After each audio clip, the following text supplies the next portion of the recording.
नमस्कार, आप देख रहे हैं 4 PM गुजरात और मैं हूं आपके साथ प्रगति ठाकुर। गुजरात हाई कोर्ट ने 27 फरवरी 2002 को साबरमती एक्सप्रेस के S6 कोच में हुई दिल दहला देने वाली आगजनी की घटना से जुड़े एक मामले में महत्वपूर्ण फैसला सुनाया है। इस घटना ने न केवल गुजरात बल्कि पूरे देश को झकझोर कर रख दिया था, क्योंकि इसके परिणाम स्वरूप राज्य में व्यापक सांप्रदायिक दंगे भड़क उठे थे। कोर्ट ने 9 रेलवे पुलिस कांस्टेबलों की बर्खास्तगी को बरकरार रखा है, जिन्हें उस दिन साबरमती एक्सप्रेस में गश्त करने की जिम्मेदारी सौंपी गई थी, लेकिन उन्होंने अपनी ड्यूटी में लापरवाही बरती। जस्टिस वैभवी डी नानावती ने अपने आदेश में स्पष्ट किया कि यदि ये पुलिसकर्मी अपनी जिम्मेदारी निभाते तो शायद गोधरा में हुई वो त्रासदी टाली जा सकती थी। ये फैसला न केवल उन पुलिसकर्मियों की जवाबदेही को रेखांकित करता है, बल्कि ये भी दर्शाता है कि सार्वजनिक सुरक्षा के प्रति लापरवाही कितने गंभीर परिणाम ला सकती है। 27 फरवरी 2002 का दिन भारतीय इतिहास में एक काले अध्याय के रूप में दर्ज है। उस दिन सुबह करीब 7:43 पर साबरमती एक्सप्रेस जो अयोध्या से अहमदाबाद की ओर जा रही थी, गोधरा रेलवे स्टेशन के पास रुकी। इस ट्रेन में ज्यादातर हिंदू तीर्थयात्री और कार सेवक थे, जो अयोध्या में राम जन्मभूमि से जुड़े धार्मिक आयोजन में हिस्सा लेकर लौट रहे थे। ट्रेन के रुकने के कुछ ही समय बाद एक हिंसक भीड़ ने ट्रेन के S6 कोच पर हमला कर दिया। भीड़ ने पहले पथराव किया और फिर कोच में आग लगा दी, जिसके परिणाम स्वरूप 59 यात्री, जिनमें महिलाएं और बच्चे भी शामिल थे, जिंदा जल गए। इस घटना ने गुजरात में सांप्रदायिक हिंसा की आग को भड़का दिया है, जो कई महीनों तक जारी रही और जिसमें सैकड़ों लोग भी मारे गए।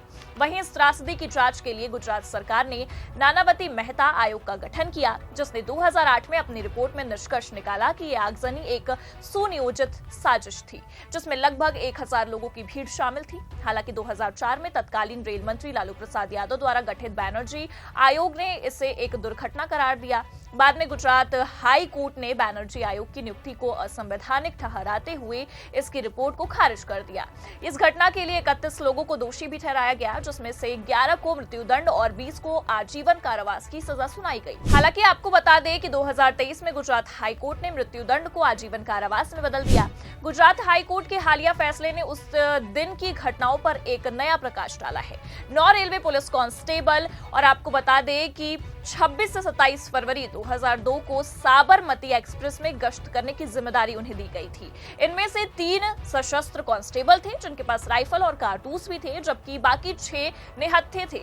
इनका काम अहमदाबाद से दाहोद तक राजकोट भोपाल एक्सप्रेस में गश्त करना और फिर दाहोद से साबरमती एक्सप्रेस के जरिए अहमदाबाद वापस लौटना था। आपको बता दें कि ये पुलिसकर्मी 26 फरवरी 2002 को राजकोट भोपाल एक्सप्रेस से दाहोद पहुंचे। 27 फरवरी की आधी रात को 12:07 पर वो दाहोद रेलवे स्टेशन पर उतरे और उन्हें 12:38 पर साबरमती एक्सप्रेस में सवार होना था, लेकिन साबरमती एक्सप्रेस के देरी से चलने की वजह से उन्होंने शांति एक्सप्रेस से सुबह 4:45 पर अहमदाबाद के लिए प्रस्थान किया।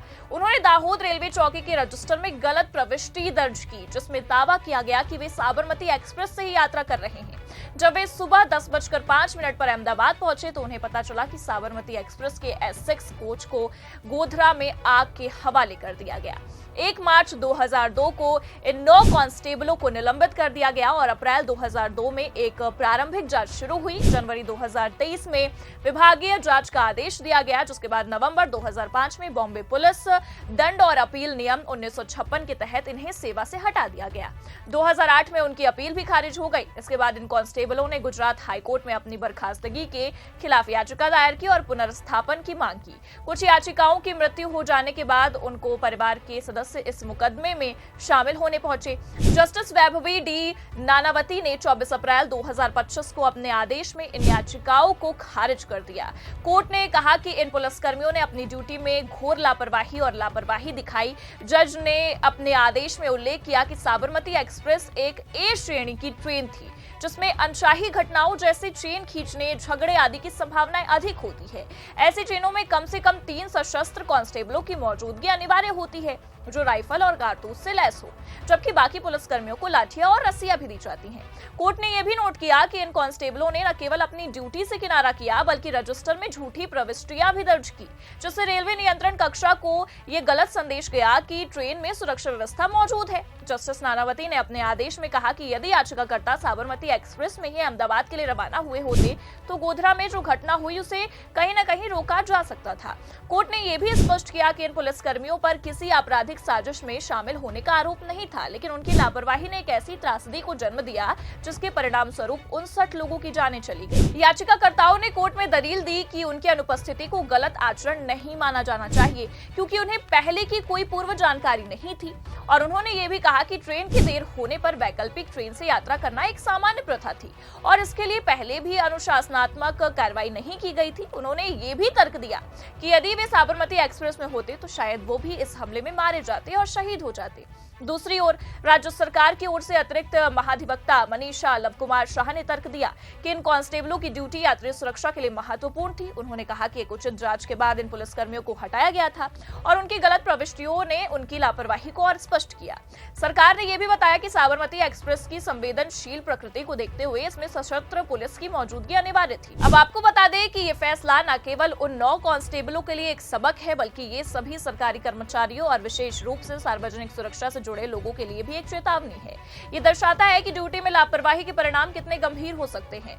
गोधरा कांड ने गुजरात और देश के सामाजिक ताने बाने को गहरी चोट पहुंचाई थी और इस फैसले ने उन त्रासदी के लिए जिम्मेदार कारकों में से भी एक को उजागर किया है। साथ ही ये फैसला उस समय की प्रशासनिक कमियों को भी उजागर करता है। सवाल ये उठता है कि क्या इन पुलिसकर्मियों को ऐसी परिस्थितियों में निर्णय लेने की छूट थी और क्या उनकी ट्रेनिंग और दिशा निर्देश पर्याप्त थे। ये भी विचारणीय है कि क्या केवल इन 9 कांस्टेबलों को दंडित करना पर्याप्त है या फिर उस समय की पूरी प्रशासनिक व्यवस्था की जवाबदेही तय की जानी चाहिए।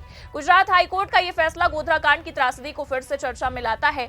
ये हमें याद दिलाता है कि छोटी सी लापरवाही भी कितने बड़े पैमाने पर तबाही मचा सकती है। जस्टिस नानावती का ये कथन है कि यदि ये पुलिसकर्मी अपनी ड्यूटी निभाते तो शायद ये त्रासदी टाली जा सकती थी। न केवल उन कांस्टेबलों के लिए बल्कि समाज के हर उस व्यक्ति के लिए गहरी सीख है जो अपनी जिम्मेदारी को हल्के में लेता है। ये फैसला न केवल न्यायिक दृष्टिकोण से महत्वपूर्ण है, बल्कि ये सामाजिक और प्रशासनिक सुधारों की आवश्यकता को भी रेखांकित करता है ताकि भविष्य में ऐसी त्रासदी को रोका जा सके। फिलहाल के लिए इस खबर में इतना ही। ऐसी ही तमाम राजनीतिक खबरों के लिए देखते रहिए 4 PM गुजरात। नमस्कार।